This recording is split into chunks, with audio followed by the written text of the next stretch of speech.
Okay, si Father Efren Borromeo. Father, sino po kayo? Magandang gabi o umaga o hapon sapagkat lahat naman kayo magaganda. Ako po si Father Efren Borromeo.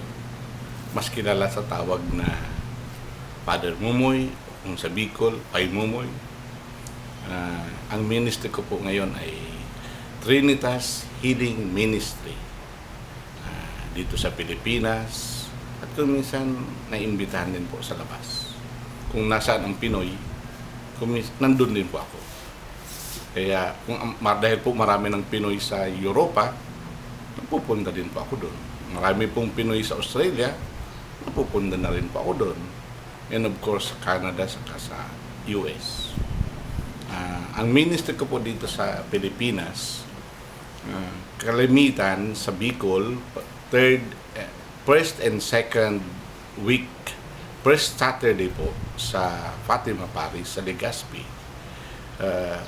First Sunday doon po sa Purpers Monastery sa Lidong, Santo Domingo.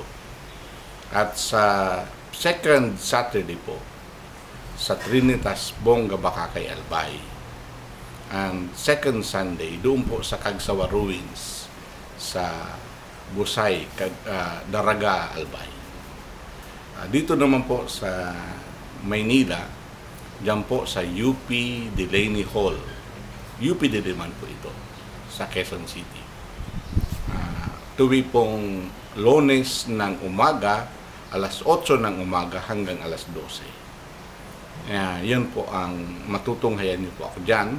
Imbitado ko po kayo lahat sa Lunes. Bawat Lunes po, nandyan kami.